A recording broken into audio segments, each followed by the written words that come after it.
Hello, everybody, and welcome to episode 2 of Cat's Corner, guys. After the response we got from the first episode of Cat's Corner, we're back. Catherine is here, of course, and she's going to be showing you some extraordinary movies and reviews from her own personal collection. Catherine, how are you today? Very good. You too? I'm doing great. And you and I had such a great time in the first episode of Cat's Corner. Of course, we are continuing. This is a series that is going to continue for perpetuity here on the Burnettwork as we continue. Honestly, Catherine, it's so exciting seeing your movie selections. You do have an extraordinary collection. What have you brought out for us to talk about today?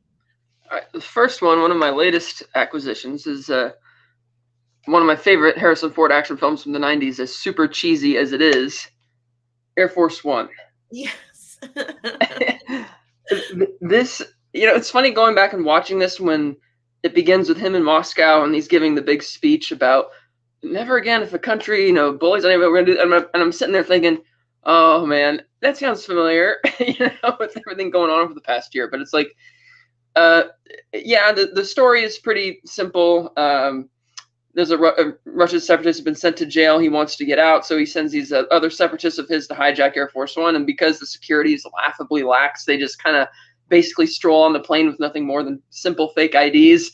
And despite that this is an airplane, you have a lot of gunfire going on, and somehow they manage to take over the cabin without anybody hearing anything, even though they kill these guys right in the open on the airplane. And the president decides to gamble with his own life, and instead of taking the escape pod like he's supposed to, he stays on the plane. And meanwhile, you have Glenn Close as the vice president reasoning that, he doesn't have any right to take his life like this, and blah, blah, blah. So you have a back and forth thing deciding whether they're going to meet the terrorist demands to release the renegade leader, or is the president going to be able to take back the plane. And great peak Harrison Ford 90s action movie.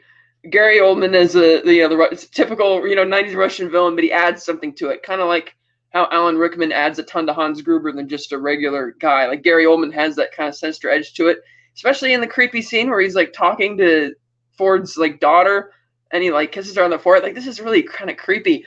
And you have absurd action scenes with the airplane that obviously would not be possible landing, and then the taking off again, and a bizarre plot point of a traitor who, I guess he's a traitor just for the sake, as a plot device, so they can get the Russians the weapons. And there's no real logic as to why he's doing what he's doing. He's just kind of there. But this is a really fun action movie with one of the best 90s action movie lines: "Get off my plane." Absolutely, Catherine. I know it's from the 90s, and I haven't seen it in a while, but it's one of those essential Harrison Ford action thrillers, as you said, that you really should check out. Certainly, I've got to go back and rewatch it now.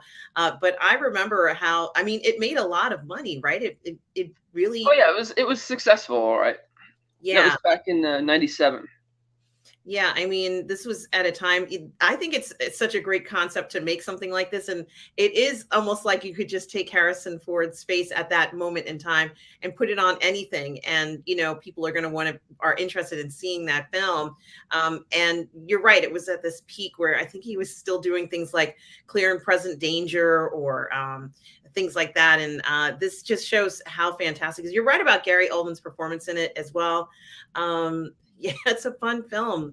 It's definitely, I've got to go ahead and pull it out of my reserves and watch that one again. It does seem fitting that he does play the president in this, because in the Jack Ryan book series, Jack Ryan eventually does become president. So I thought, okay, that's a nice little way to sort of cap that off, even though it's not the same character. But yeah, I agree. Those early action films were good as well.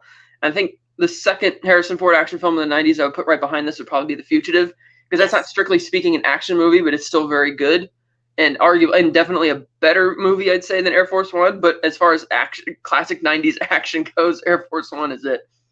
I agree. And it is great that you brought that one to kind of remind us of some other films that Gary Oldman and Harrison Ford in together, obviously, and their performances are just, so much fun to watch in something like this. Yes.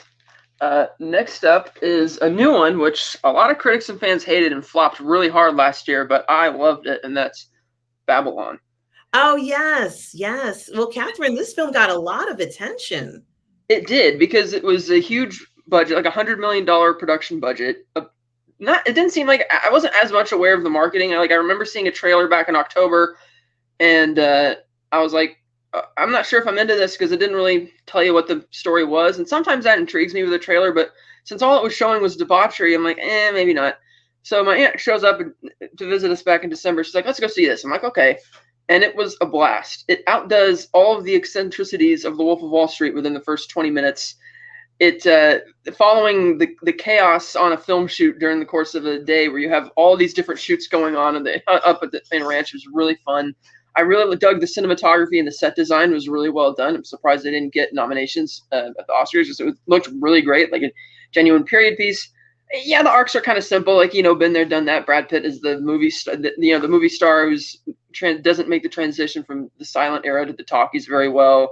You have Margot Robbie as the actor who she kind of stumbles into the movie and turns out to have real talent after having to replace another actress who OD'd at the party. And so, but playing like floozies and stuff like that, and trying to transition into more serious stuff, and plagued by drugs and alcohol, and that typical story. And then you have Manuel, who they never explain why he doesn't want to go back to his family or visit it, but he's just absolutely fascinated by Hollywood, and you see his rise through the system as well, which is kind of great to see, considering he's Mexican, but he kind of lies about his heritage and stuff because he's aware of that racism in Hollywood and is trying to navigate it. So it's an interesting story, and it's neat to kind of see him do that, considering of the time period, 1920s, 1930. You wouldn't think that he would rise up to be a big director in Hollywood, but he does. There's also the trumpet player, Sidney, who's got a simple arc as well. You can see that he's got real talent, but nobody else is really paying attention to it. And he has a problem dealing with the racism of the times as well. But the movie is just basically, it is like a big party. Like, I was never bored by it. It does have like I think the movie itself is like 3 hours, 7 minutes long about. That's not even including the credits at the end. Wow. But I loved it, because it's like an eccentric period piece. Eric Roberts has a great scene stealing role as Margot Robbie's dad, doing all sorts of ridiculous stuff, like, who wants to see me fight a snake? But and then Jean Smart as the tabloid, Hollywood publicist of sorts. She was really good. Spike Jonze as an eccentric director. But I think overall, and Lucas Haas is the producer, who keeps falling head over heels for every girl he meets and being like super manically depressed when they dump him or whatnot. But and then another Lai Fang, who plays like a lesbian cabaret singer, and it's like the fact that she shows that off while she's singing, people are a fan of it, but she can't really show that side of herself like outside of that, which is kind of sad. But her story didn't get as much attention either. But I just thought it was really fun, and it's kind of like Damien Chazelle knows that you've seen these type of stories a million times. You already know the arcs. We don't need to spend a ton of time rehashing it or getting all deep about it. And it's not a movie, therefore, that's very interested in being accurate to the time as much as it's a film about the feeling of being there and feeling like you're the center of attention until suddenly you're not. And he kind of explored the more, I guess, sanitized version of this in La La Land. And this is much more like if you were to go dining in hell with a bunch of sinners and having, therefore, a lot of fun, like everybody would say it would be. Like, hey, all right, go to hell where all the fun people are going to be. And so, yeah, I really liked it. And the juxtaposition between the opening party and debauchery with the stuff going on at the quarry and the tunnels down below in the end with Tobey Maguire's character. And it's like, you look closely and you see a lot of the stuff going on down there. It's the same stuff going on in the 20s segment of the film at the beginning, but because now it's been all demonized by the the puritanical people running Hollywood, you have to do it like underground, literally, and so they make it seem more demonic, even though it's a lot of the same stuff. And I noticed that in the cinematography as well. Like the first hour, when all the debauchery is being glorified, you have a lot of fluid camera shots, a lot of really unique filming choices. But then once you start moving into the 30s, the camera becomes very locked in place and static, and it's almost like it's imitating just how stale things are getting. And one of the best scenes, arguably, is Margot Robbie's character having to film her first scene in a talkie, as it is, and just all the problems with sound and just how everything has to be absolutely perfect. And you just feel the tension constantly as they run through it like 7 or 8 times. But so I kind of like that, how he kind of does that with the camera and then with the directing style, actually making you not only see how things are becoming more stale and boring, but you actually kind of feel it as well. But I never lost interest in it. I thought it was a really fun movie, and more people should check it out. Well, I want to be invited to this party in that film, Yeah, Catherine. exactly. And something else that I think is really interesting. You talked about how you never lost interest in the film. It held your interest, and there are obviously a lot of very interesting characters in it, but it doesn't feel like a rehash of something else. It's not easy to do that, and honestly, it does look spectacular from the trailers and everything. It is surprising it didn't get more attention, and now I definitely have to go ahead and check this film out. Certainly a very interesting title, but maybe the film even supersedes the title of, I guess, if it Well, yeah, the title is sort of alluding to the idea of how people like the Manny character view Hollywood. They think about it as like Babylon, the peak of, pop culture, the peak of the pinnacle of success, and how amazing everybody thinks it is. And then you get there and you see how it actually is, and how chaotic and silly, ridiculous, but how much he also loves it, especially when you have the epilogue set in 1952 when Manny finally comes back to LA after 20 years and he sees how things have changed, but also seeing how much, like, the nostalgia that he has for the work that he did back in that time. And it's just like people say, the golden age of Hollywood. It's like, well, why was it the golden age? It's like, well, because back then everything wasn't recycled yet. It was still kind of new. And so you were seeing that on display. And so it's like Babylon, it's paradise and stuff. And it's like, but is it really? Yeah, it sounds amazing, and I definitely have to check that film out as well. What is your next selection, Catherine? This next one is a Ron Howard film, classic back from the early 90s, Backdraft. Oh, yes. This was a film I'd heard about for a very long time. I didn't actually see it until I got this, because I just kind of stumbled across the setting on sale, and I haven't really seen this movie it doesn't really seem to come on TV very often. My understanding of it was that it was a story about a serial arsonist they're trying to stop, which is sort of not really true. It's kind of a safe, Ron Howard film about then in this fire department, and you're learning kind of how things go. And yeah, there is an arsonist you have to deal with. It's kind of another safe movie of his. Not my favorite, but I thought it was still pretty decent, and it was very popular, and it inspired that whole Backdraft experience at Universal Studios. Yeah, I remember this film, and I wondered if there was something about the special effects specifically showing the backdraft in this particular film, because they focused on a backdraft so often. And there's that scene where the guy comes home, he opens the door, and there's a backdraft. That seemed quite surprising. I'd never really seen anything like that before. You open up your front door, and then there's this huge thing of fire that goes into you. And I think Bobby De Niro's in it, right? He plays one of the fire investigators. I believe so. Yeah, perhaps. I think so. Yeah. And I guess being able to investigate the fire was like the pinnacle or the height for some of these firemen. They all wanted to be the person who gets to investigate the fire and possibly find out who's responsible. But that story also kind of circles around that child, that young boy, when he saw his father, unfortunately perish. That seemed very dramatic to me. And I was wondering, like, how are they going to go on with this story after something so dramatic and tragic? But they seem to do it. And they also kind of touched a little bit on the politics of New York, if you will. It's like, I want to make sure I'm in Firehouse 11, but, he ended up being in Firehouse 22.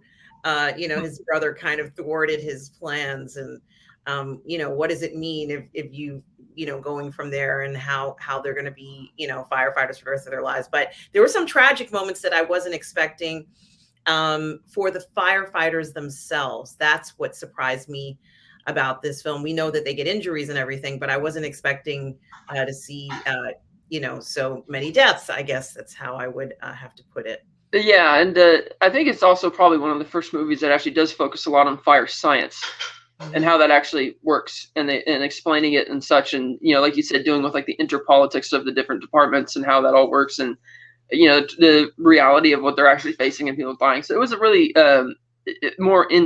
probably one of the first more in-depth examinations of that life. Another one that comes to mind from years later was Ladder 49, which I thought was quite good as well. But yeah, this is the one that kind of stuck in my mind, and I did remember it from always hearing about it and then never actually seeing it. But yeah, I thought it was a good movie. I mean, it's a safe movie. Not my favorite Ron Howard in the '90s, which is, as we discussed last time, was Apollo 13. But I think this is so good. Yeah, I agree too. Excellent choice. Yes. Next, another recent film from last year, one of my favorite comic book films of all time, based on one of my favorite comic book characters of all, or my favorite comic book character of all time, the Batman. Yes. What I love about this movie is that, unlike a lot of the other Batman movies, which there's a little bit of detective work, and it inevitably evolves into Batman having to save the city from some supervillain. Not that it's necessarily a bad thing when they do that, but sometimes there's mixed results over the years, and you could check out what I mean by that in my Capes, Cows, and Crusaders show on Phantasmagorium. Shameless plug. Apologize, but this is like a true detective story from start to finish. I like that Batman's not a very good detective in this. He's still relying more on the violence of it, and even Gordon calls him out at some point. And that's lifted straight from The Long Halloween. The Riddler, of course, is radically different from any Riddler we've seen before. He's a vigilante. He's a murderous vigilante who thinks that Batman must worship him. He's leaving cards behind because he probably knows the cops aren't going to solve these. Oh, but Batman will. We can work together to try and solve the corruption. And I like that it kind of creates this kind of thing where there's different sides you want to take. Like Catwoman says, oh, this Riddler guy's right to go after all these pricks and everything they've done and destroyed. Whereas Batman's kind of like, no, we can't cross that line.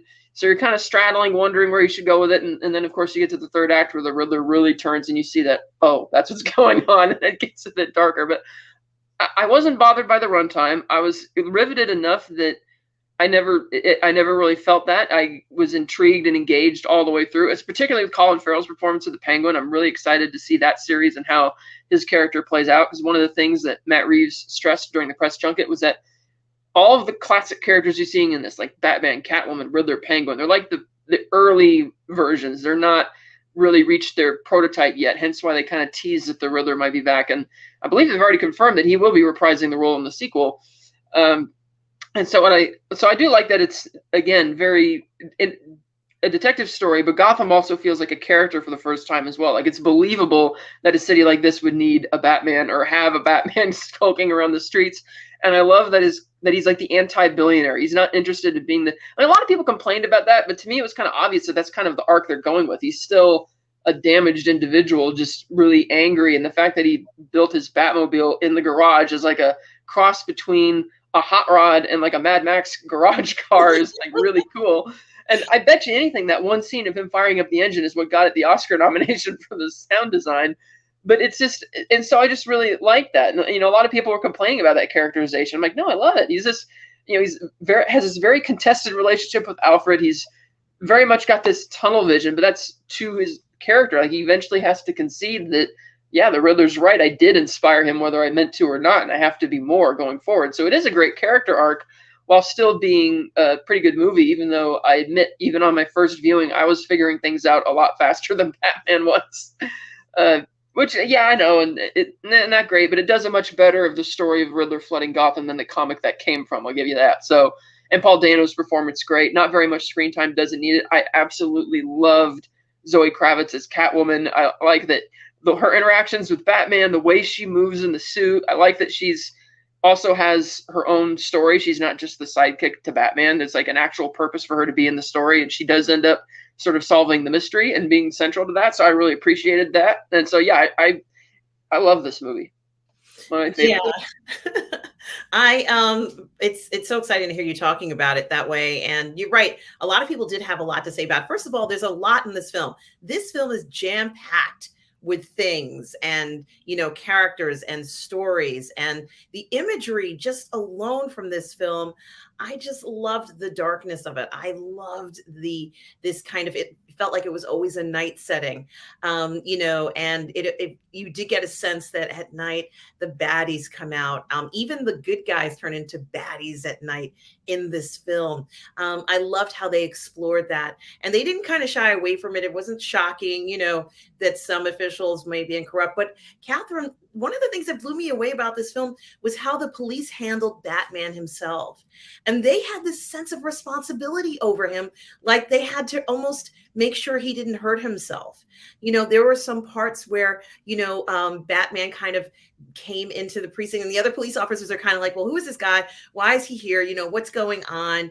And And yet, even when, the character Batman is doing different things and maybe is struggling, the police kind of take over, and it's almost like there are some of them that are looking out for him. And I thought that was a very interesting approach, the sense of camaraderie, of people who care about what happens to that particular city. It's important. The outcome of what happens is important. Yeah, it's also a little odd because, like, in the beginning, when he responds to the mayor's murder, all the cops are giving him the look, like, what? Why are you with this guy? And even when the police commissioner comes in, it's like, dude, you're the commissioner. You can arrest him right now if you really don't like him. But even he's reluctant to do it, almost like he's begrudgingly accepting that they might need a Batman, which is a bit surprising given the nature of that kind of back and forth relationship. And as many have said, much like The Dark Knight has been compared to Heat, this is like Seven. Another film from 1995, and yeah, sometimes it copies Seven to a fault. Like, I don't buy that the Riddler returned himself in.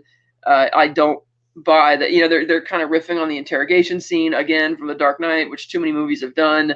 And the apartment being just like John Doe's apartment from Seven. It's like, okay, I think it could have rewritten some of this a little bit, but overall, I still thought it was really great. And then, of course, the MVP, Officer Martinez, who's like really like he's kind of short, and he's like not afraid to stand up to Batman and really getting in his face. But then when he sees Bruce, he's like, "Hey, Mr. Wayne, yo, what's going on?" And I really love that. It was quite funny. Well, I think it was also interesting too, because I think that the police officers might have been somewhat of his moral compass, because we knew that there were some that were not doing what they were supposed to do. But in the end, he wanted to do the right thing. And I think sometimes when the police officers were there, they were kind of watching over him. They knew he was kind of this vigilante. They knew he was out there doing stuff, but they still felt like they were obligated to kind of watch over him. When the Batman jumps into this water thing where there's the electrical charge, I didn't know he was going to do that. I honestly didn't know what was going to happen. I thought all those people were going to die, Catherine. So I really kind of liked that part where he goes in and he kind of rescues them. And I was like, this is very different. I wasn't expecting to see him risk his life like that. Yeah, it's kind of odd how, he goes from the whole I am vengeance and everybody, because nobody calls him Batman, really. They call him Vengeance. Right. But then in the ending, he does this extreme pivot after realizing that he's inspired all these Riddler people, that he's sort of become this symbol of hope, which, okay, in the first movie already getting to that point was a little interesting. Like when, the paramedics are taking that one person away and Batman's helping carry him over, and she like reaches out to grab his hand again when he's starting to leave. And so it's kind of, I thought, okay, it's kind of interesting that's where his arc is going. So I'll be intrigued to see where he's at in the second film. But yeah, I thought that was a really great film. A hell of a lot of replay value. I've seen it plenty of times, and I love the runtime. Don't listen to the people complaining about it, because I like that it has. One of the things I don't like about modern movies is that they have these really gorgeous shots, but they're cutting so quickly you barely have time to look and take in the scenery. Whereas this movie's going on at a nice leisurely. Like, you can, like, at the halfway point when the car chase happens, you can count the rest of the scenes in the movie on your hand, on like one hand. There's not very many scenes, but it's just letting it breathe. And I like that Matt Reeves did that, and the studio allowed him to do that. So I agree. And they also had EDM, which I'm a huge fan of, and they let him go into a club. And, we've all been into these clubs where they are playing EDM and a fight breaks out. I mean, we've seen all this stuff. It felt very realistic. There's a lot of stuff that happened. In fact, the scene where they leave, the Penguin at kind of like in the docks somewhere, and they just leave him there. I'm like, you could arrest him for the drug deal that just happened, and yeah, he'll probably beat the charge, but so what? You could, but now let's just leave him here. When you see him waddling like a penguin, just kind of stranded there, it's like, okay, a little short-sighted, but okay, let him go. All right, this next movie just recently got a sequel announced, which I'm not too sure about, but let's follow the trend of making sequels to everything from the 80s, but okay. And that, of course, is Beetlejuice. Yes. This is a movie. I probably saw the cartoon show as a little kid before I saw the film. I can't actually remember when I first saw it. But when I picked this copy up, I believe it was released in 2020, I had forgotten about the fact that Beetlejuice isn't really the main character, and he's not actually in much of the movie. He doesn't even show up till nearly the halfway point. And that it's really about this nice couple who've come to buy this dream home, and they get killed in a freak car accident, and then they find themselves looking out for Lydia, the daughter of the new people who've moved in, or hoity-toity, unbearable people from the city in the old-fashioned type world with their weird cacophony of friends. I kind of forgot also that Beetlejuice is more or less kind of a villain in the movie, especially towards the climax, which it still has that fun, silly family, Tim Burton type feel. Like, it doesn't go ultra dark, but it's still it's zany, it's wildly original. I love it for that, and it's quite funny. And I am kind of which is why I have a lot of trepidation about, how are you going to do a sequel this many years later? I don't know. Not everything needs to do that, but I did quite enjoy revisiting this film, and I did get to see it actually in the theater last year for a anniversary screening, which was kind of fun. So Oh. yeah, and great Michael Keaton performance. That really really fantastic. It's like, maybe they could have potentially cast him as Joker instead of Batman back then, that's how out. And I also love I can't remember her name, the actress who plays the lady who's in charge of hearing everybody's cases down in the underworld, the elderly woman who also played the lady whose music kills all the Martians and Mars Attacks and saves the world. I can't remember her name, but she was so great in this movie as well. Yeah, Tim Burton at his peak back in the late '80s, early '90s. So I wish he was still like that and cranking out stuff that was that wildly original. Not as much anymore, but I still think this is a great movie. Yeah, it really is kind of a standalone. There really isn't anything like it that I can think of that has this much appeal and on so many levels, Catherine. From, let's say the concept to the execution. It's beautiful film. It's pretty to watch. Even the fact that you're looking at people who are deceased, he gives them kind of dignity. They exist. They're real beings and they matter. And, this is something that I think was very interesting. Being dead is important. You live on. You're not dead. And the character played by Winona Ryder, the young girl who can see the strange and unusual, it was really important to see this. It was really important to realize that there was more going on in the story for her parents who could only think of somewhat more material values. I think it was very interesting to see how even they turned after they realized what was going on. They loved their daughter. That's all that mattered to them. And there was this kind of harmony that was reached at the end. But Catherine, we saw things from a ghost scale to, let's say, real life scale to a miniature scale, fantasy in the sense of being able to summon somebody by calling their name. That's almost like something you would Candyman. or like demon, I know your name, demon, and I can say your name. And there were all sorts of really interesting concepts in it, but it didn't seem too far-fetched. I mean, in the afterlife, maybe that is what happens.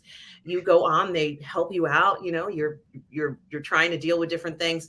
But I also think it was interesting in the sense that the ending that they chose to have, where the family is actually very happy. This is a happy ending, Catherine, for something that's very out there and not typical of what you would expect from a story like this. I think it was incredibly clever, and we just don't see things like this. It's practically a masterpiece as far as I'm concerned.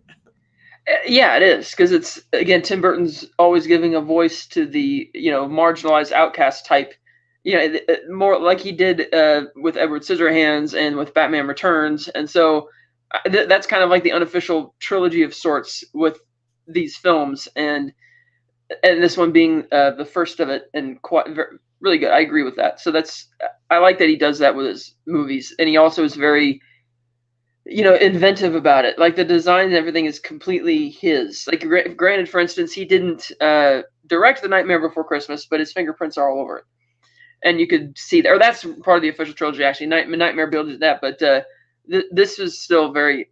I thought was quite good, and probably this was really. I mean, Pee-wee's Big Adventure was kind of the breakout movie, but for me, I think Beetlejuice is the one that does it. Absolutely. It certainly did deal with what I would consider adult themes, a very serious nature too. So they did that well. Yeah. This next one is a John Carpenter classic from the 80s.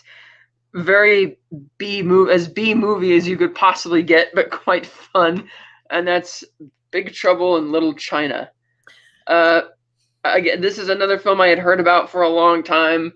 And I'm like, Big Trouble with Kurt Russell. I'm like, what? I didn't really know what it was, but then I saw this on sale on I believe it was Zavi. I can't recall exactly, but it was quite surprising. And I'm like, okay, a lot of this stuff isn't going to fly today for sure, but it's a cult classic. It's incredibly silly and fun, and I'm like, man, who thought this up? It's like something that I would probably think up with my friends on a piece of paper as a joke. I wouldn't think you'd actually get to film it, but then he actually does it. And James Hong, fantastic. Kurt Russell. It's just totally zany, crazy, but in its highest echelons of a B movie can be, but it's a really fun movie.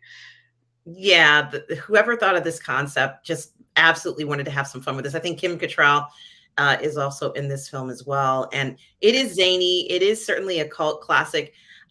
You're right. We're hard pressed to see stuff like this anymore. And I did like the film, and I've watched it several times. I haven't watched it recently, but I have watched it several times, and just mystified by the concept behind it. It feels like a very unique concept. And as a B movie, I think it works. I think, we need more films like this just for entertainment value alone. There is something to be said for the B movie, Catherine. And this film is always going to have a following because people want to make films like this, something fun and enjoyable and very unique. Yeah, because I find that nowadays, like a lot of B movies are just like typical actioneers or heist movie or whatever. Like this is really zany because it's like blending genres. It's like kung fu, but it's like or a street cop type thing or supernatural or almost like a pretext to Die Hard in the sense that the hero is like an average guy. He's not like a macho superhero type person. Not one of those Schwarzenegger Stallone types. And so it's being a very mixed genre type thing makes it really fun as well. And this type of stuff I tend to only see like on YouTube with people just screwing around in their backyards or whatever, rather than like you don't see stuff like this anymore, which I think is possibly why this actually stands out quite a bit even today. And of course, because it's got John Carpenter's name on it. But yeah, that was a very and it's funny because John Carpenter actually credited the critical and financial rejection of The Thing as being the reason he went down the trajectory to make the rest of the films in the 80s that he did, including this one, which he calls out as well. And he says, it's not that I'm not proud of those movies, like I am, but he's like, oh, my career would have been very different. I'm thinking, that's true, but this is, you wouldn't have been able to make something as great as this. You might not have been as remembered as much unless you made stuff that was as zany and out of the box. So I love it.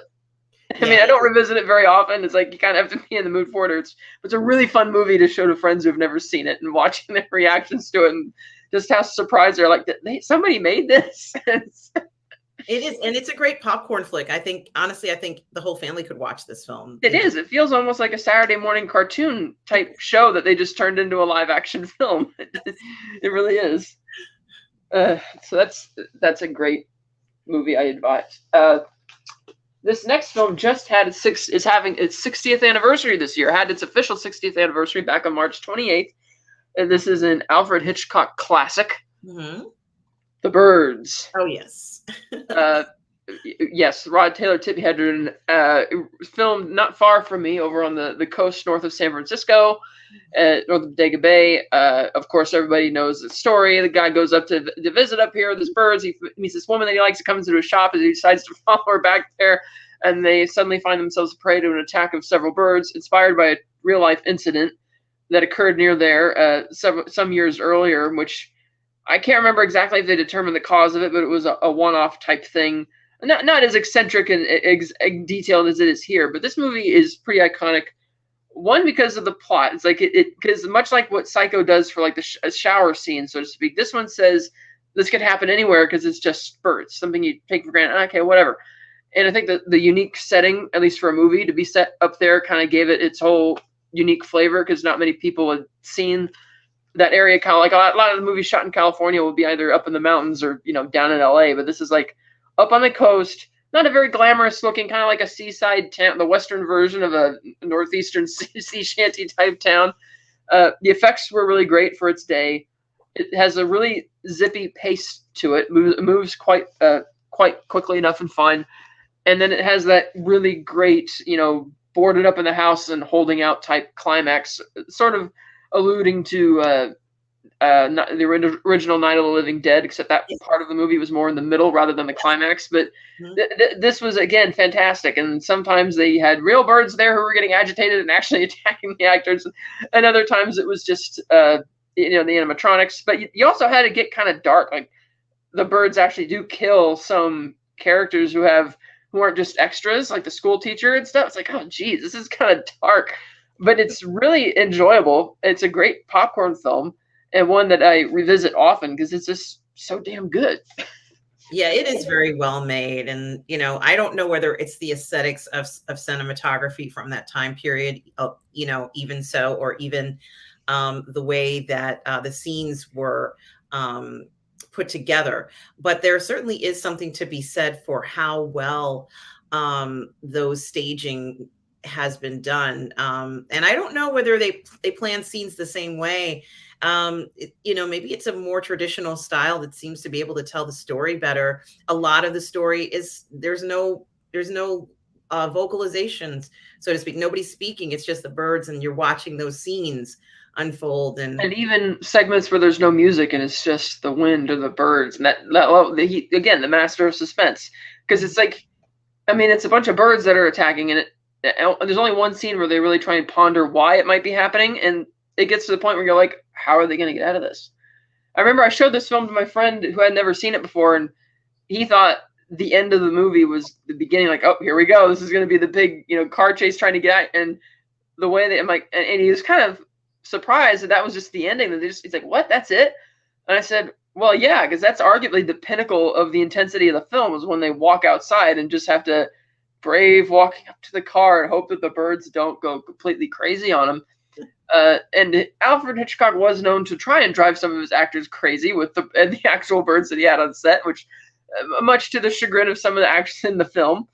But it worked, and it's like I didn't mind that they never explained why it happened, much like the real life incident that inspired it. It's like, oh, who knows? So so the fact that they just kind of drive off in the end never really bothered me. I did think it was, some moments might be a little bit cheesy by today's standards, but whatever. It works really well.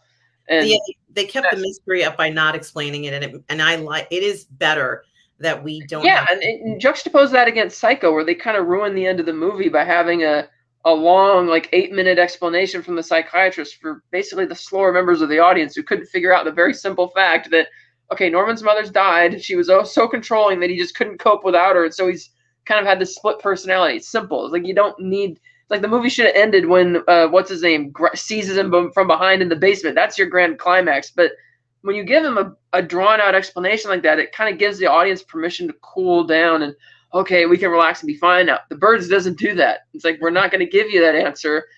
We're going to keep you on the edge of your seat as they're walking to this car. And who knows, maybe I thought it would have been great if, as the camera fades to black, if you'd hear like the massive flock of wings, almost as if to suggest that, well, are they going back out to sea, or are they going to attack the car? Leave a little bit of something there to keep the audience wondering. But I thought that was a much improved ending by not explaining the mania of what's going on. Yeah, I agree. And it's certainly a film that if anybody watching this hasn't seen, you must watch The Birds. Mm-hmm. Absolute classic. This next one, as much as I just finished criticizing movies from the 80s getting sequels in the 2000s, this one works really well, is absolutely gorgeous to watch, even though I thought the story was kind of so-so, and that's Blade Runner 2049. Set 30 years after the original, released fall 2017. This is a film about Agent K. They tell you right up front is in fact a replicant.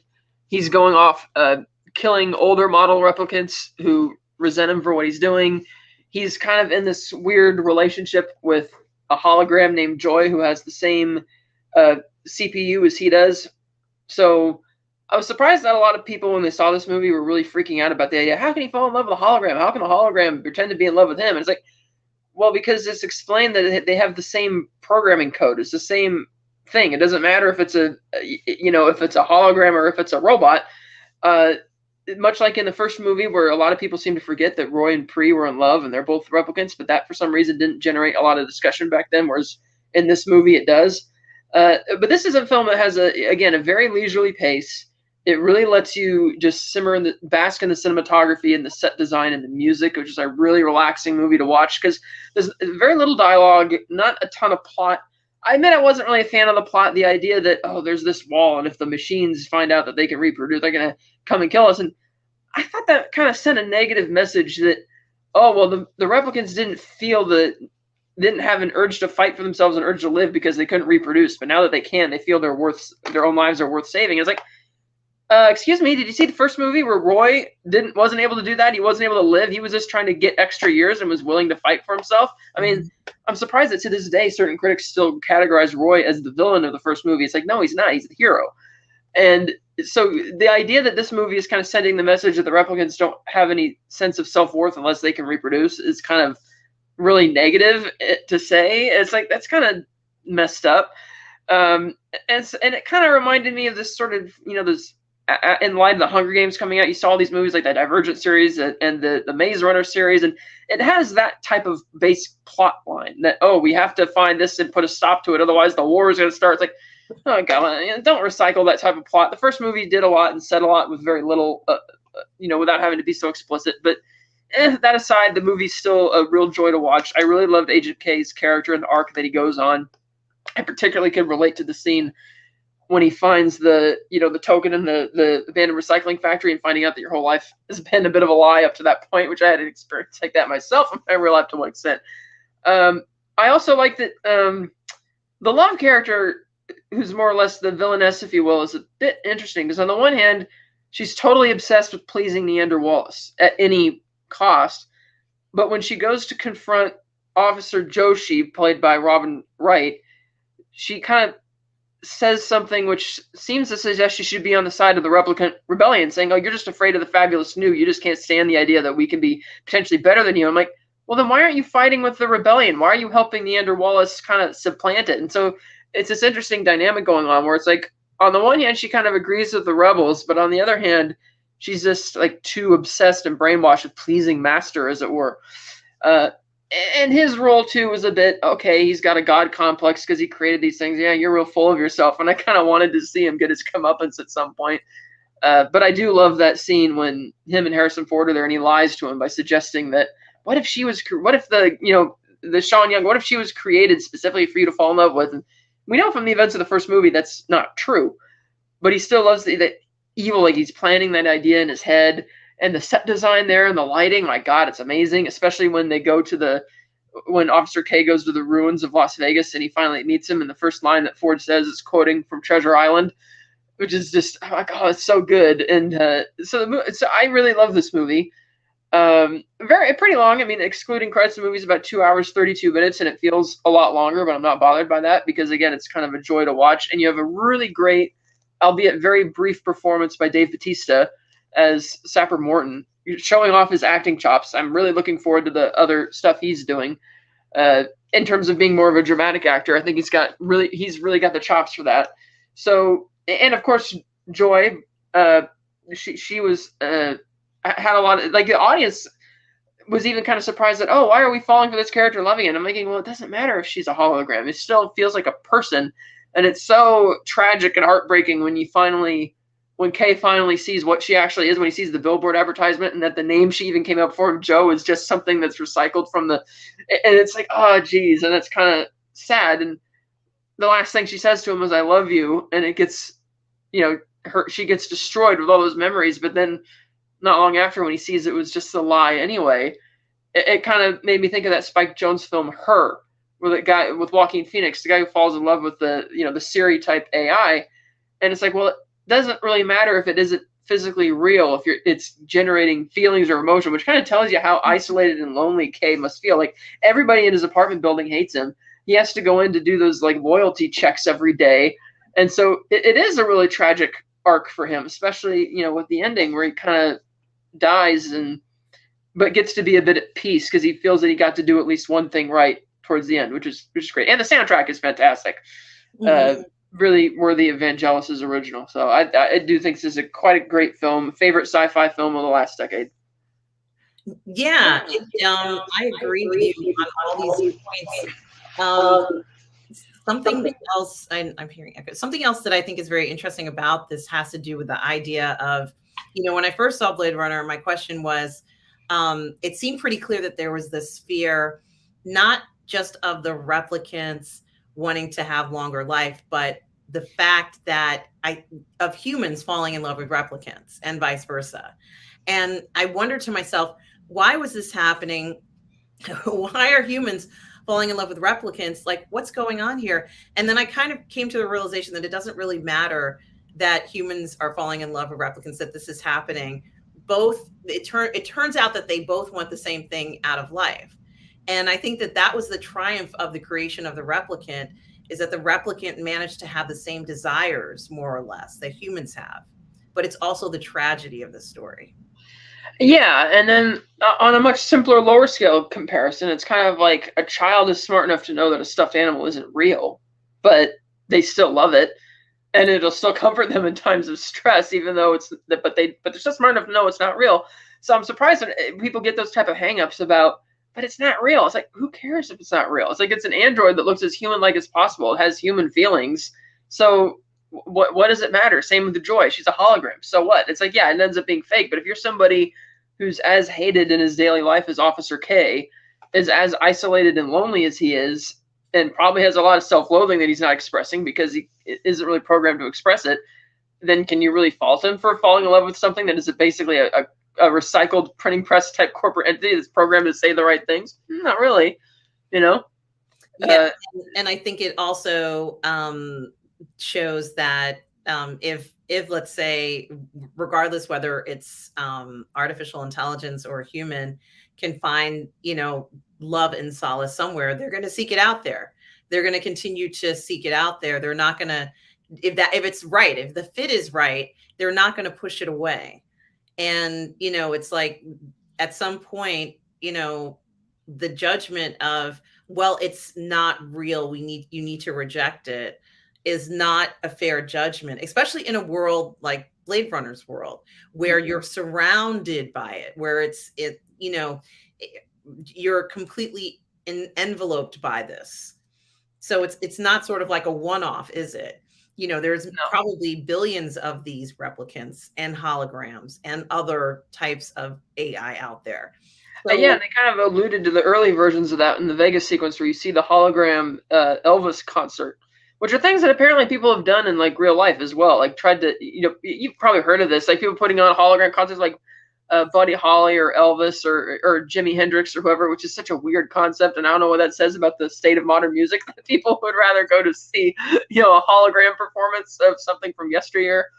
But it is kind of interesting. It's like, oh, that, because again, that's something it's not real. It's not actually there. It's maybe have been a recording of something that was real once, but it's not actually there, but people would still pay to see it. Mm-hmm. Which is kind of, in a way, that's kind of Denis Villeneuve commenting to kind of talking back to the people who are saying, how can you fall in love with a replicant, or how can you fall in love with a hologram? It's like, well, people go and see holograms or watch music videos of things that used to be real that aren't anymore. So, you know, it's like, what's the big deal? So I like that juxtaposition as well. Yeah, and perhaps it's a part of an evolutionary process of our social, let's say, social development that no one wants to face or accept. Mm-hmm. Same thing when he's playing the Sinatra music, and it's like, okay, Sinatra's been, by the time of this story, he's been dead for 50 years, and that soundtrack is probably recorded from the 60s. So it's not real anymore either. It's just a memory of it. Much like all music today, you're listening to the master tracks from the original master tracks from like whenever those were originally recorded, as opposed to the way they are now. Like, for instance, last night, Frankie Valli and the Four Seasons were playing Down the Hill from Me. And yeah, it would have been great to see it for the sake of saying that, but is it going to sound the same and be as great as what you remember? When people buy the album, they're still buying an album of the master tape from decades ago. They're not getting what it sounds like today, which is, again, another version of that. People preferring the the old archived hologram type version of it. So I like how the movie really comments on that while still having a problem with their sense of what counts as human value or not. But it's still a really great film. Mm-hmm. This next one, while not a normal musical, is one of my favorite musicals of all time, and a comedy, and one of the best comedies. And that, of course, is The Blues Brothers. The ballad of Jake and Elwood and their crazy car as they have to go on a mission from God to save the church and the convent. This is quite, again, a hilarious movie. I like that also that these two, Dan Aykroyd and John Belushi, actually do the singing as well. It's not like dubbed over. And it's, again, one of the best takeoffs from, I believe, started on Saturday Night Live, right? It was and then it went from there to becoming like a real movie, and then becoming like a real band for a bit. This is just really funny because it actually does have a story you can invest in. There's actually again, they are on a mission from God, almost literally. It's something you can really invest in and really have an emotional core. Like, there's a reason to root for this, as much as the nun says, I don't really want to take any of your money, any of your stolen dirty money. And then he's like, well, then you're really up Schitt's Creek. And he just does it anyway. Or John Candy is the detective or whatever who's been pursuing them across the states, and you see him breaking virtually every traffic law in the book. Henry Gibson is the leader of the neo-Nazi enclave in this movie for some reason. The whole Texas Roadhouse type inspired scene at the singing in the cage, and just this. Oh, and of course Cab Calloway getting his chance to shine again, who's of course epic days back in the 20s. Great singer. That his whole performance of Minnie and the Moochers, outstanding. And all the cameos, Aretha Franklin, Ray Charles, James Brown. Mm-hmm. It's relentless with it. But I like that they're not just cameos for the sake of cameos. They're actual characters who are having a factor at some point in the story. And it does celebrate blues music all the way from beginning to end, while still being a really fun film. And even Spielberg in a cameo at one point in the movie. So I really love it. It's like a combination car chase, combination musical, combination wholesome family event, even though a bunch of unwholesome stuff happens, such as, Jake's ex-wife, Sherry Fisher, chasing him down with a machine gun throughout the so this is hilarious and one of my favorites, and I'm so happy they finally put it out on 4K. Yeah, it's an amazing film, and getting all those famous singers and together. I don't even know whether you could do that again anymore. They were very lucky to get who they got. So many important names in rhythm and blues. But yeah, it was kind of zany. It felt like they were on the run. It was a lot of fun to watch this film. And then you had those incredible performances. But I think it just shows also the talent of Belushi and Aykroyd. In a way that those roles that they originated in Saturday Night Live were much greater, than what we imagined in their mind. They did these skits and it was fun, but I think the dream of bringing these roles to the big screen came to fruition in this movie, but it was even more than that. Mm-hmm. Yeah, it's just really, it by far easily the best movie to spawned from an SNL skit of anything. It's like, yeah, you should have stopped after that because that's it. And yeah, they did a sequel, but you can't recapture that magic, especially without John there. But it was it was great, and it still holds up today. So that's fantastic. This next one is another well-known movie. This one's Braveheart. I had seen this movie in bits and pieces over the years, but had never actually watched it from start to finish until I got this a couple years ago.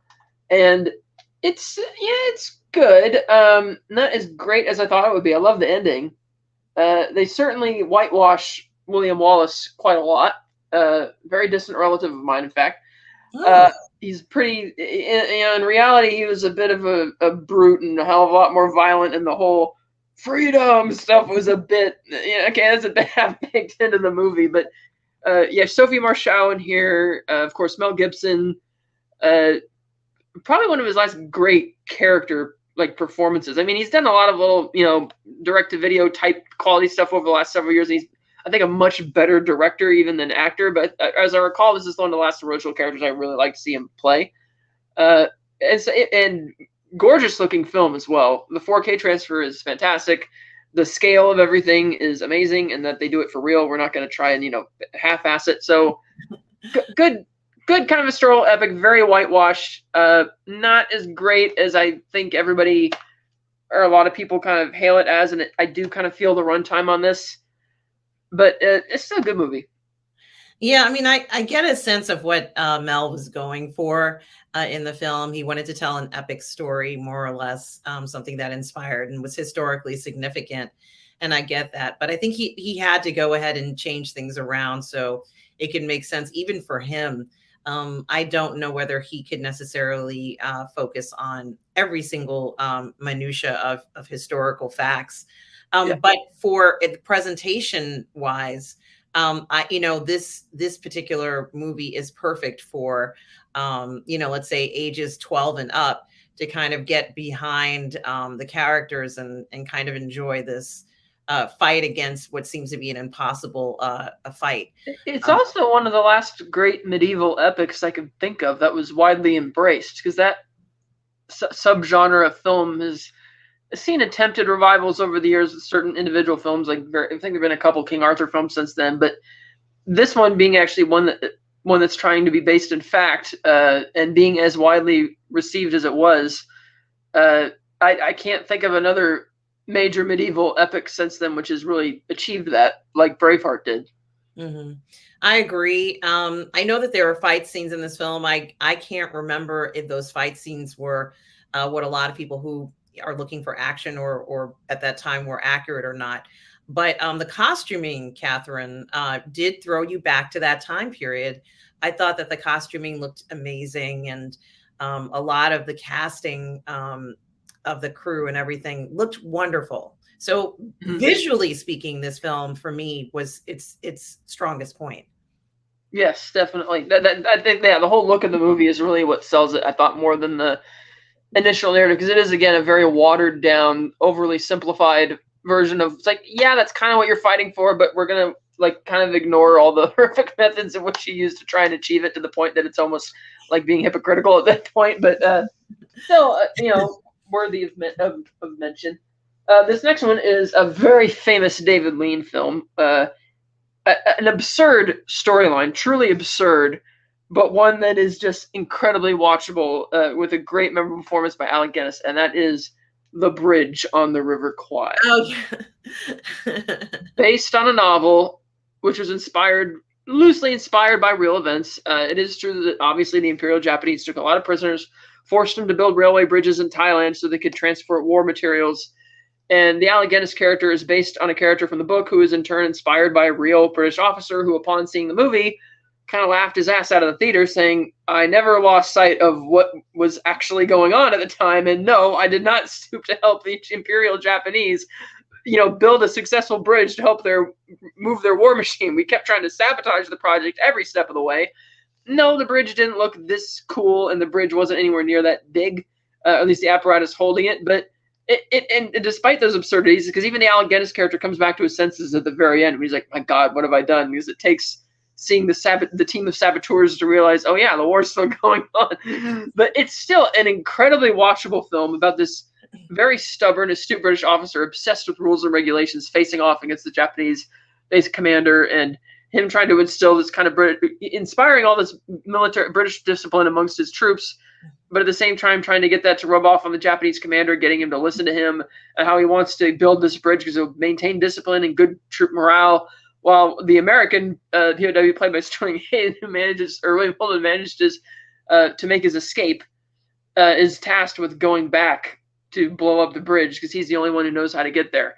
And it's quite funny when he's approached at like this basically what's being used as a retreat, and being told, hey man, you got to go back and do this, thinking it'd be quite suicidal. The locations are absolutely gorgeous. They shot this in Sri Lanka. They built the bridge set just a couple bends away from where they built the rope bridge in Indiana Jones and the Temple of Doom. Oh. Again, the settings look gorgeous. It's a kind of like a battle of wits and wills between the Japanese commander and the Alec Guinness character. Mm-hmm.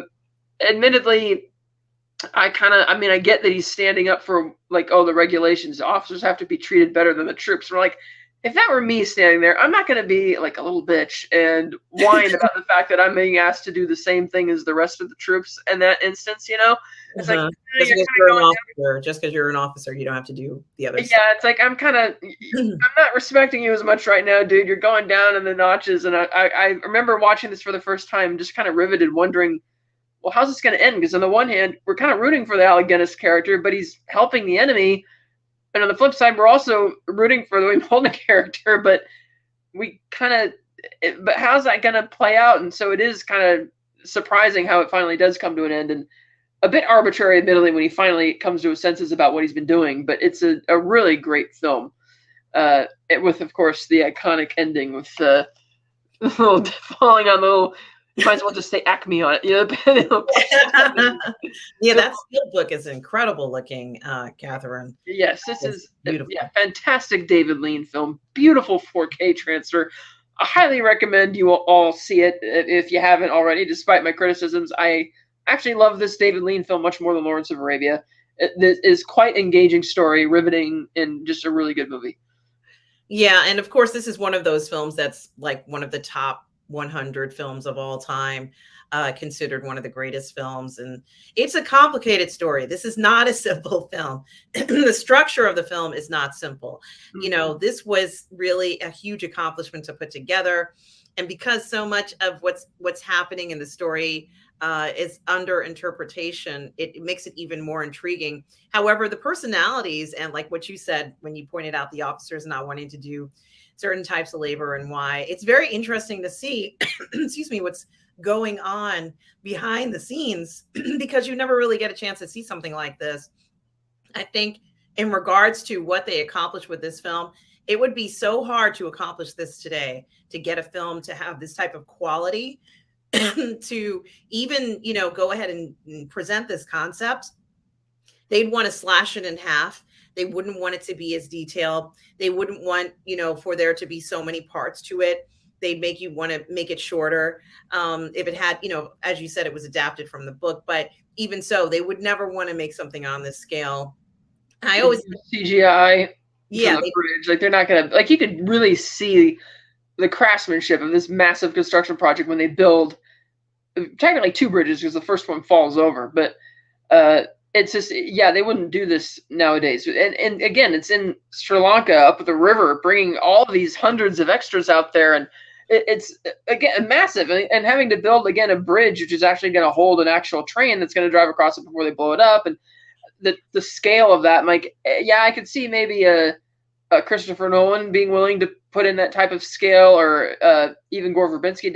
My understanding is that while the movie wasn't very good, when he made his Lone Ranger film, he actually insisted that the final train chase be built on an actual railway with a real train.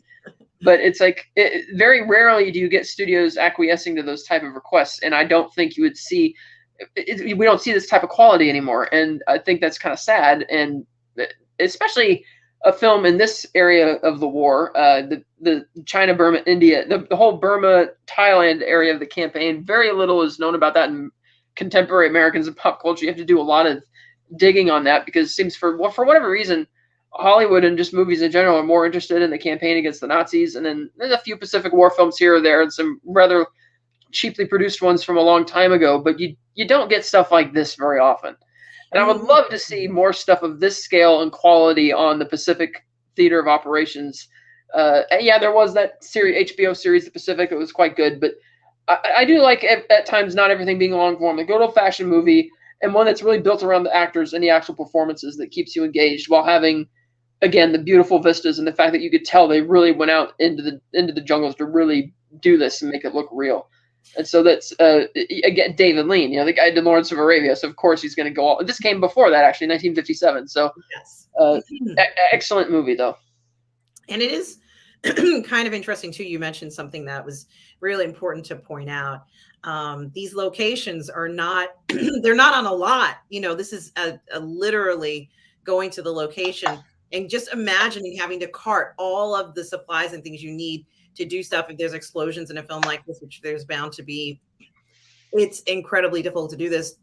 a lot of times they can only do one explosion and that's it. They can't, go do it over and over and over again. It really was a feat just to even conceptualize this back then. So to even think about it now is just not something that I think anybody would even relish doing. But I'm glad they went ahead and told this story. And when it came out, it must have been quite an impressive film for everybody who saw it. Certainly, it made a decent amount at the box office, but honestly, it would be great to get more things like this today. But I don't see us ever seeing something like that again. Yeah, no, barring Nolan doing something like that. He's really the only person that comes to mind who actually, because he has such a good obsession with trying to do everything in camera as possible, a non-CG, like in Tenet. He crashed an actual plane into a building because it would look real. It's like, well, if it looks real, let's do it. And I don't know what he's going to do for the Trinity test in Oppenheimer, which I assume we're going to see, but I wouldn't be surprised if he at the very least asked, hey, because again, you could just take the radium core out and still get the mushroom, like, hey, can we, and so barring somebody else like that coming along and doing it, I just unfortunately don't see that type of scale and dedication anymore. Well, it also says, Catherine, and I'm reading this, I didn't memorize this, that the film won 7 Academy Awards, including Best Picture. It did. They say that it was deemed, obviously it's culturally and historically significant. But to be honest with you, like what you and I are saying, this really is one of those films that we're not going to ever see anything like this again, because of its uniqueness. And, that particular, the level of ambition for this film, this would be a film that I wouldn't be surprised would take a few years to make, really to execute all of this. Because of the way that it's kind of put together, but certainly does a great job of showing what I would consider one of the unique and incredibly complicated situations of war at that time, and trying to kind of show it in a way that had some dignity to it. We know that those conditions that the prisoners were in was horrible, and even trying to show it in any attempt in a movie is very daring. But this film is really admired for trying to do that.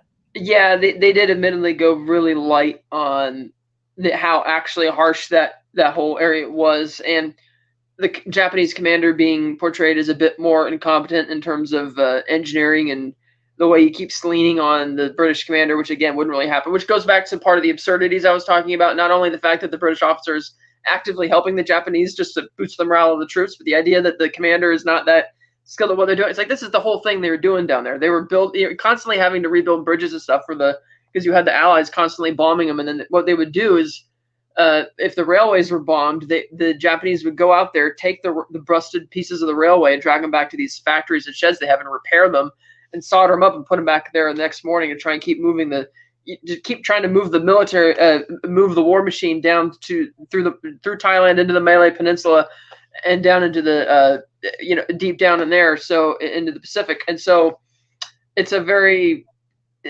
really tired and true campaign. The commander would have been a lot more competent, but it's still really great movie. And that's kind of one of the magic of movies, is you kind of sometimes forget about historical accuracy. You don't really care about it because you're just so absorbed in the story.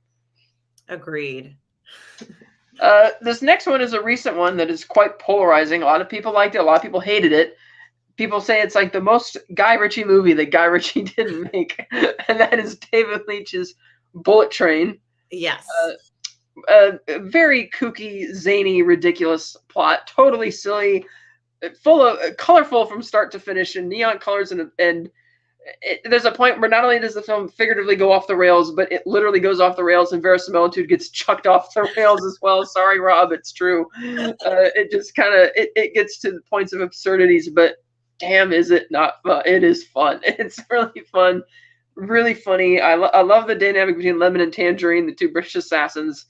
Yes, it's extremely convoluted how everything's trying to be tied together at the end, but I like seeing Brad Pitt in a lead role like this, where he's not the super suave, confident guy he usually is. He's kind of like really on edge. A lot of it, like, dude, chill out kind of thing, about still being on like the action star. But it was really funny. It was really fun, and I love the aesthetic. It's super colorful and zany, and some nice little character moments as well. So Yeah, there's a bit too much going on at times. Like there are segments where you leave certain characters for quite a long time before coming back to them. But I thought it was just really fun. Yeah, I've heard nothing but good things about this film. So So that that I think I it's think it's very very interesting. interesting. But But I haven't seen Bullet Train, so I'm gonna have to put this one on my list. But I've heard it was really a great film, very entertaining. A lot of fun things happen in the film, and that's one I absolutely have to check out, Catherine. yes, I advise that you do that. That would be great. And now for the real quick, the last few of the day. This is one that came out back in 2019 or 2018, and I missed it, but I really wanted to see it. Bad Times at the El Royale, Oh, inspired by the Calneva Resort, which is the hotel casino on Incline Village, North Shore of Lake Tahoe, where the California-Nevada border literally splits the building in half, with the casino on the Nevada side and the hotel on the California side. I'd been to that place back in August 2008, and it was in kind of a state of renovation. There weren't very many people there, but they had all the old portraits up of when the Rat Pack used to come there. And people there telling stories. You had a few casino tables, but it's much smaller than your average hotel casino that you would find, say, in South Shore Tahoe. It feels much more like a nice lounge in a way, which I really like, because I prefer those to like big gaudy type casinos and stuff like that. So the story is kind of about all these people who've had tremendous bad luck in California, who are heading off to Nevada and beyond to try, the land of milk and honey, if you will, is more Nevada than it is California, which is funny because back then the sentiment probably would have been the other way around. Nowadays, it's definitely true that Nevada is more the land of prosperity because it's a lot cheaper to live there, much easier to start a business there, so on and so forth. But you'll notice then you watch the movie, the way the director uses the border. All the bad stuff happens on the California side. All the good stuff happens on the Nevada side, and everybody is there for different reasons, trying to get redeem themselves, come back from the brink, so to speak. And you get sort of like almost like little mini movies of each person's backstory and how they came to be there, what's going on, and how they eventually have to, they cross paths or sort of team up to try and deal with common enemies, such as this guy leading a cult of sorts. But it's a really good movie. It's very original for when it came. It kind of came out of nowhere, and I'm like, even back to back with like you had Simple Favor in September 2018, another original movie, and then this one just a couple weeks later. While again, it's like wow, I usually don't see stuff that's as good and original coming out that close to each other. Cynthia Erivo is really great in this film, kind of like her breakout role. Jeff Bridges, of course, great as the pastor turned thief, but it's a really good movie if you haven't seen it. Kind of a noir, if you will, because everybody's there's something shady going on, and you're trying to figure out kind of like what it is, and if maybe people know more than they're letting on. But it's a really good movie. Really one of my favorites from 2018 for sure. Well, I'm gonna have to check that out. I've never heard of this film before, so it's completely new to me, and it sounds absolutely fascinating, Catherine. Yes, that's yeah. Check that one out for sure. Another one, Battle Royale.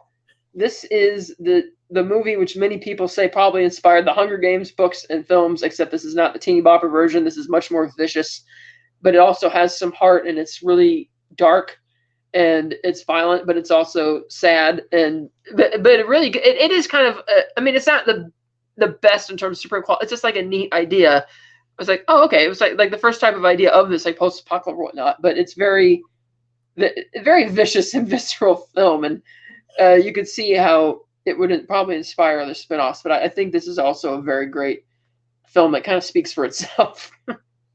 Yeah, absolutely. And it's obviously well, it's Japanese, right? It's a Japanese Yeah. film.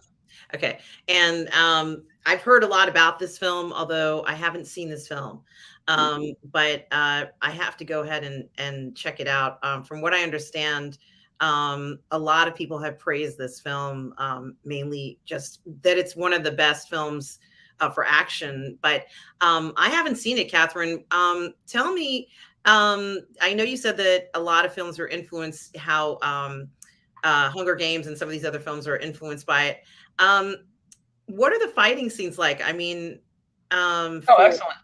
okay. I mean, much better than like Hunger Games. I mean, because again, this is Japanese, so you are seeing a much more, and it's interesting because on the one hand you have some of the more skilled fighters in there, but you also have, because a lot of these are kids who don't really know whether it's a bit, sometimes it's a bit more frenzied, and therefore it's very vicious and it's quite violent, and because it's kids and a lot of them are teenagers or whatever, it's kind of really sad and just like, oh geez, and kind of gets to you a bit. But unlike Hunger Games, which is trying to feel like a watered down version, which is more focused on, the characters and stuff, this one is just a lot more visceral. It's like, imagine if this were actually happening, you were actually watching as entertainment, and it's really dark. It is quite visceral, and the fight scenes are quite good, because that's more or less what the movie really digs into, because it's not trying to set up any type of big epic, trilogy or whatever. It's just, it's like, no, this is, you can tell this is a story that isn't about the people triumphing over the enemy, or we're not going to start a revolution or any of that kind of crap. This is just going to be succumbing to it, how long do you last? And again, it was quite good, and just kind of came out of nowhere. Wow, that's definitely another one that I'll have to put on my list to check out. Yeah, this one also here, The Bank Job. Yeah. This is probably the first Jason Statham action movie I saw. It's a highly fictionalized story of the Baker Street robbery, where some guys rented out a building a couple doors down from the bank, and then they dug a tunnel into the vault so they could rob the safety deposit boxes. And they got caught they were found out rather, because they were using walkie-talkies and radios and were picked up by a local radio enthusiast. But some of them, they were eventually identified and arrested, but it didn't get a ton of media attention afterwards, like the robbery did. But they were eventually arrested, released or whatever. But this tries to tie it in with political intrigue and silly shit that you see in Jason Statham films. But I did think it was actually kind of fun, and just really kind of a kooky ensemble of characters, and just totally, okay, I wasn't really buying that he was going to be doing this, but I'm like, okay. But I thought it was kind of a stupid, fun movie. And I think I might have seen this film, and I hope I am talking about the right film, but there was this drilling, like they had to use this drill. Mm-hmm. And the drill, I guess, made noise, and the people who lived in the area, or one lady was complaining a lot, about the noise of the drill. And it was kind of like, I can't remember whether she kept trying to call the police to complain about the drill, and the person's like, no, stop complaining about the drill, it's fine. Maybe she had her business there, and the other shop person was like, no, don't call the police, because they were also in on part of the job. But it was very funny how it felt like the whole thing was going to be foiled, because she's like, well, it's too noisy, and I've got to complain to the council because it's so noisy. Yeah.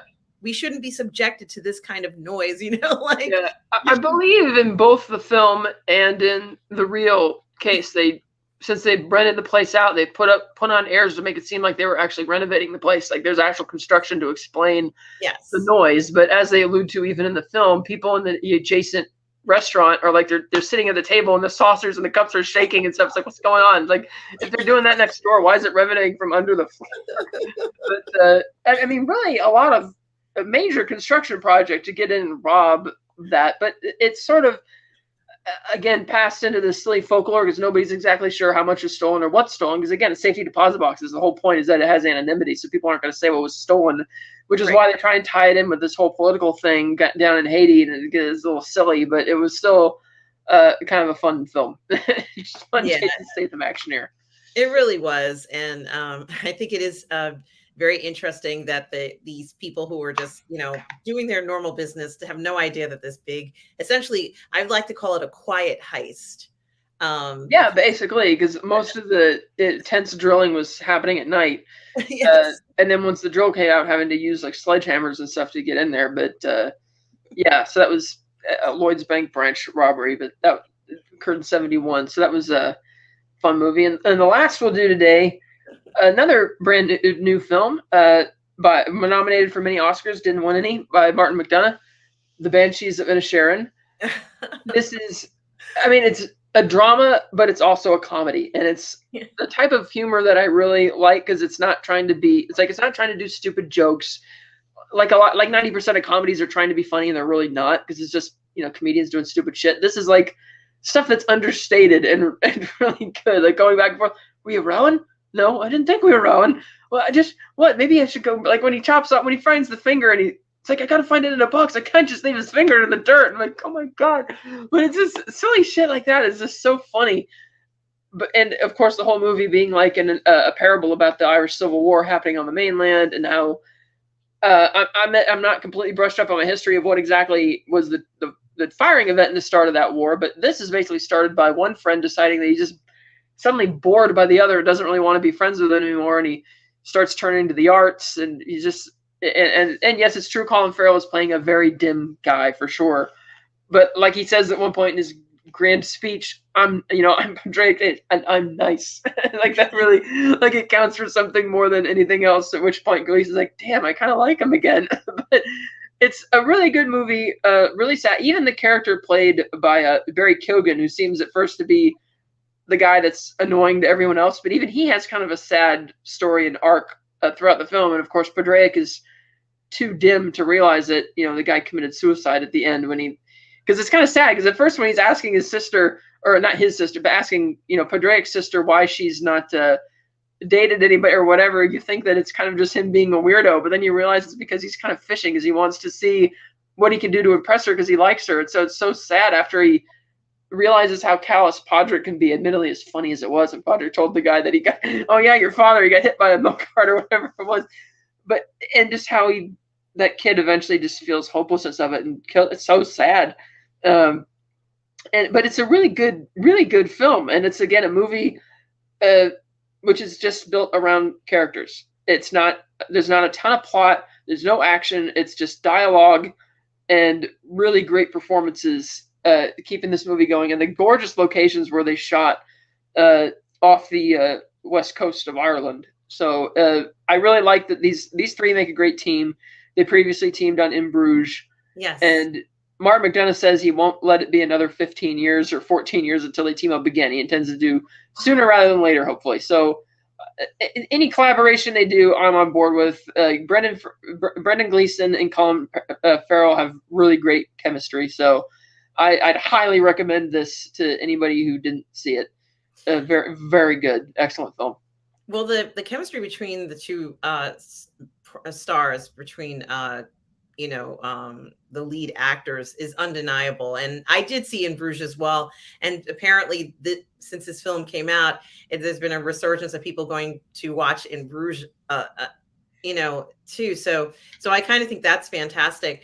But there is this a lot of focus. I have seen the film, and a lot of focus, and what a lot of people were talking about was the fact that it does talk about the emotions that men have and how they deal with emotions. And I thought that was very interesting to even focus on that at a time when I don't think anybody's really even interested in talking about that. But what's going on around them is very emotional. You mentioned already, Catherine, the war that's going on, and you can hear the war. Like, you can hear these booms and, all sorts of stuff. And they're kind of, this is not a dig at them. They're in their village, which seems quite well removed away from what's going on, but they're incredibly aware of what's going on over there, and they're really concerned about it.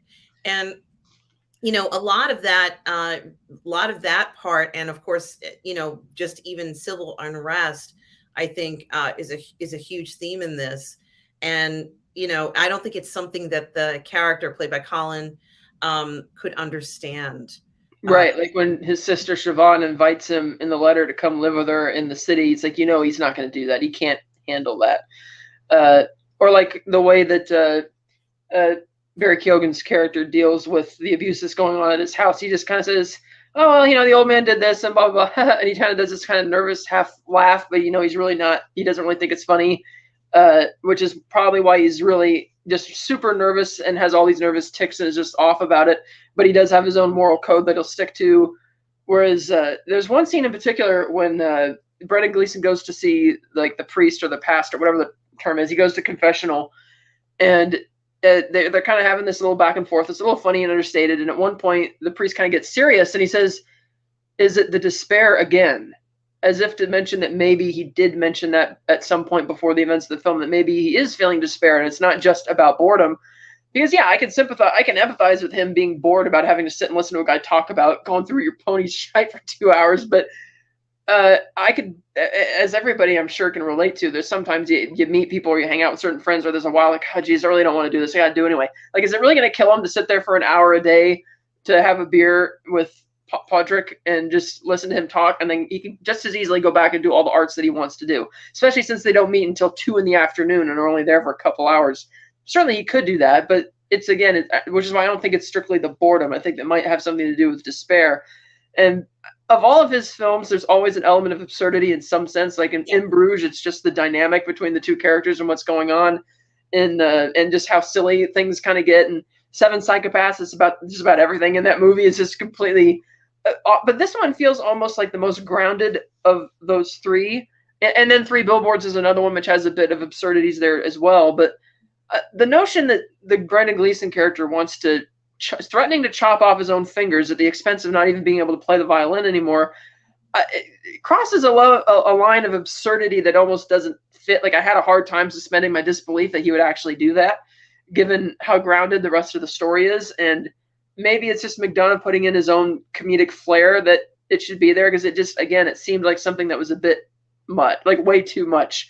Like when you see him after he's chopped off all his fingers and he's inside the back at the pub, and the most he can do is just shake the violin because he can't play it anymore, and just how kind of ridiculous that is. And so that was a bit. It's like, okay, I mean, I was probably the only one in the theater who was laughing hysterically when you had that slow motion shot of him walking down the road having just chopped off the rest of his fingers. Because I'm thinking, because for me that's kind of where I just cracked, where the absurdity of this whole premise is just getting a bit much, even though. But somehow he manages to reel it in with this really great drama and tragedy. And it's like, how are you doing that? It's so good, Then you can actually achieve that type of balance in a film. And how he's genuinely upset. Gleason's character is genuinely upset that he accidentally killed Jenny. And no, that wasn't the real Jenny Donkey that showed up at the Oscars. It was a different one. But and that was really sad, too, that basically Podrick's only true friend, more than even the Gleason character, is Jenny. And like, he always there's a whole running gag about his sister keeps wanting him to kick Jenny out of the house, and he doesn't want to do that. And just how sad it is when Jenny dies, and how Gleason's trying to appeal to him towards the end that we could be friends again, and without being too in his face about it, because he's aware that he was kind of a jerk. But Podrick is now just too corrupted and too embittered by it, kind of, again, parable for the Civil War. But it's just really amazing how he can blend comedy, tragedy, drama, and just absurdity in that way and make it work as well as it does. And the film was recognized, in the awards multiple times. I think maybe the BAFTAs and the Academy Awards and the Globes. So it certainly did get recognition for its daring approach to film. But something that I did want to mention is that as soon as I saw the fingers cut off, it reminded me of the scene. I think it's in One Flew Over the Cuckoo's Nest, where the guy who's the artist, I hope I'm saying the right film, chops off his fingers when the warden tells him, "I don't want you drawing me or my family," or something like that. I hope I've got the right film. And it may be Alcatraz. It could be. It's a. Because if it was Cuckoo's Nest, then it would be Nurse Ratched telling them that. If it's a warden or a man, it would be probably a different. Well, someone told him it. I don't think it was the actual warden who. Okay. And I apologize. Once this guy who's a prisoner who drew a picture of the warden and his family painting, and the warden saw it, and the warden said, "Make sure he never draws me or anybody in my family ever again." And he finds out, and when he finds out, he chops off his fingers. And immediately I thought of that film, because it's very similar in the sense of this despair that you're talking about, Catherine, where look that one up. This playing the violin might be something that gives him a lot of pleasure in his life, but he cannot enjoy the pleasure anymore. Yeah. There's something that's happened that's preventing him. It has nothing to do with his friend, ironically. And his friend doesn't understand this, but it has nothing to do with the poor fellow. It all has to do with, what's going on emotionally inside. And, it is very interesting. I immediately, as soon as I saw that happen, I'm like, oh, this is very much, there's some kind of something, there's an underlying depression going on here. What was your impression of the scene when Podrick kicks the door down at his house and he says, "This is how it's going to be. You're going to do blah, blah, blah." he leaves, and then the dog grabs the hedge clippers that he would use to chop off his finger, and he takes it outside. Now, do you think that is the dog knowing what he's about to do and doesn't want him to do it, which is why he's taking it away, or do you think that's the dog saying, "Nope, you're doing this outside, not in the house"? Because it was like an immediate reaction. The dog just grabs those hedge and takes them outside. It's like, oh, jeez. Yeah. That kind of got a nervous laugh for me, and I wasn't sure, like, okay, what's the dog's angle here? This is going to sound very cruel, but the dog is the smarter character in here. It's going to sound very cruel. That's how I interpreted it. Is that, unfortunately, Colin's character he's like a child. Yeah. And this other character would take it. You know how dogs kind of grab things and run. Even the dog was able to kind of figure out what was going on. Colin's character will never know what happened. He's not ever going to know. Yeah, he's not going to know. But I thought that was funny because once Padraig storms off and Gleason looks at the dog, and the dog just grabs those hedge clippers, is like, nope, I'm taking it outside. And I was like, it's kind of sad. And I do like that Padraig saves the dog and makes sure that the dog is safe at the end of the movie. And that's at least one thing they can agree on. He's like, thanks for looking after my dog. He's like, you're welcome. Anytime, This character is very similar to the character that that Adrian Brody played in, is it The Village? The Village? Yeah. Yeah. He kind of reminds me of that character who he functions in the society, but he's not able to fully function in the society. He unfortunately, is there. And unfortunately, he might do things. I don't think Colin's character in Inisherin did anything wrong, but he's not ever going to understand some of the other things that are going on in the village or in the Civil War that's going on around them. So, he might be a metaphor for people who are ignoring the situation, or people who just, don't pretend that it's not happening, because the rest of the village is very aware that this is happening, and they're very affected. Yeah, and I think that's why even after his friend makes the point that don't talk to me anymore, blah, blah, blah, when he sees Padraig get punched out in public by the sheriff in the middle of town square, he takes pity on him because he knows that Padraig's an idiot as well, and it's not really his fault. So he helps him up and helps him ride back home, which is kind of sweet. But also it's kind of an acknowledgement that even he knows that, yeah, you're really dim, but I'll help you out and I would go so far as to think that maybe if Padraig didn't confess to the fact that he told his other artist friend that, he scared him off to go back to the mainland, that maybe they would have gone back and had to, because it seems like they were about to have a genuine understanding there. Mm-hmm. And I would, at least the optimist in me would like to think that they were going to almost about to genuinely reconnect until he revealed that he did that horrible thing. And then that's when he's like, because you could tell that even though Padraig made up that stupid story, once he heard the guy say, oh, my mom got hit by the milk truck as well, I hope it's not the same one, you could tell he kind of felt a little bad about saying it, but it's too late. You can't really take that back, and he wanted to get out of it, which is admittedly a pretty bad thing to do. But yeah, so it's a sad story, but excellent movie. Yeah, and it wasn't the easiest role to play. I think that would be the harder role to play. Colin's, the character that Colin was playing. Oh yeah, he was very worthy of all the awards the ones that he got or the ones he was nominated for. I didn't follow the results of all the award shows, so I don't know. But yeah, he was excellent performance. And I also like the idea that they focus on, this emotion, how men deal with emotions, because men have feelings too. And it's important to acknowledge that different things do disturb them, and that there are repercussions, like they have to deal with these emotions and what happens.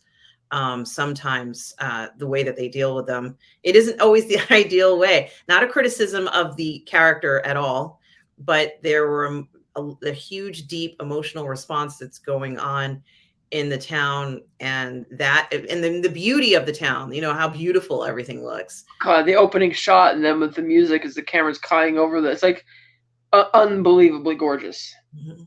But then of course it's also with this sadness that's happening. So I thought it was a very sensitive film as well, because you're not bombarded with a whole bunch of crap. Yeah, it's ironic because there was a critic actually from the real place where they shot this film, who says that it's actually one of the happiest, loveliest places in the world to live, consistently rated as one of the top happiest places. Right? And he had a lot of resentment for the fact that the film was set there, particularly that beautiful bay where Gleason's house is that gets burned down. He's like, why would you take something that's so beautiful and is so serene and make it the site of something so ugly and dark? And he's like, it's the antithesis of what Ireland is, this area of Ireland is today. And so he wasn't really happy with it, while still acknowledging that it was, good filmmaking. But yeah, it's great. Yeah. Well, highly recommended. See it if you haven't. Yeah, and there is, it's not really a spoiler, but there is, obviously mutilation in the film. I'm just going to verbally say that. So when anybody who's watching this hasn't seen the film, just be aware that there is mutilation. So and really sad stuff with animals. Yes, along with some sort of course, no animals or humans were harmed in this, but there is very serious stuff that goes on there. So just brace yourself for that, and then also look at the rest of the story, because it's a deep underlying story. Maybe honestly, very much like real life, because people don't share their emotions; they hide them for the most part. They're not going to. People don't wear their emotions and just say everything. This one, you had to kind of pay attention to the clues. Yeah. So, yeah. Well, Catherine, was that the last choice for today? Yes, we went through about 16 films, I believe. Wow. Did we really? It went by so fast. I didn't know. It feels like we just started a few minutes ago. It does. I figured that'd be a good amount for the episode. It's perfect.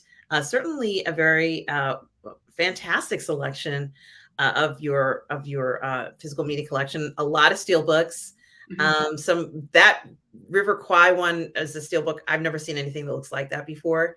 And you will see another David Lean steelbook that looks very much the same, undoubtedly by the same artist. There, it happens to start with the letter L. All right, well, I'm looking forward to that, and I do appreciate you taking the time out to share your collection and also your views of the films and why they are significant. Why members here should be looking at these films and why they mean so much. Certainly wonderful to get your views and thoughts about the films. Catherine, where can people find you? You can find me at Sly Snide on Twitter, YouTube, and Instagram. You can find me on the Phantasmagorium Show YouTube channel. We have several shows there. Our Batman reviews, Capes, Cowls, and Crusaders. Our Bond reviews, Martinis, Gadgets, and Guns. Our Rodriguez Tarantino series, Bullets, Blades, and Babes. Those are all playlists there. And our current one, Webs, Gliders, and Spiders, covering, of course, the Spider-Man films leading up to the upcoming Across the Spider-Verse, and soon to be followed by our Indiana Jones series, as we'll cover those films and leading up to the next indie movie. So, yeah, it's a fun channel, and I believe we will be filming trying to catch up lately, so we'll have another episode hopefully this Sunday night, and then get back to our original normal Wednesday time slot, which is 6 p.m. Pacific on Wednesdays. And you can also find me on the Virtual Cantina Network YouTube channel every second and fourth Sunday of the month, live streaming at 8 a.m. Pacific, a show called The Unifying Force, which is a Star Wars talk show, which is quite fun. We try and dive into tie Star Wars to real world philosophy and historical events, and it's quite a fun show, so check us out there. We have a playlist called The Unifying Force on the Virtual Cantina Network YouTube channel as well, so that's where you can find me. All right, guys, make sure you go ahead and go to the Phantasmagorium channel on YouTube. Check out Catherine there, along with checking her out on the Virtual Cantina Network, where you can find her there as well. And of course, you can always reach her here on the Burnettwork if you have a question for Catherine or you want to reach out, guys. Of course, you can always find me here on the Burnettwork, as well as on Positive Fandom and a few other YouTube channels. So everybody, I do just want to thank you all for taking the time out to see Catherine's selections of her fantastic physical media collection, as well as her reviews of movies you absolutely have to see, guys. So thank you so much for joining us for episode 2 of Cat's Corner. And guys, there's so much more of Cat's Corner coming up. So have no fear. This series is going to continue this year and probably into perpetuity. So I hope you guys are looking forward to that. Had an absolute fantastic time, Catherine. Thanks again for doing this. And guys, remember, no matter where you are in the galaxy, always remember to please be kind. Take care, everybody.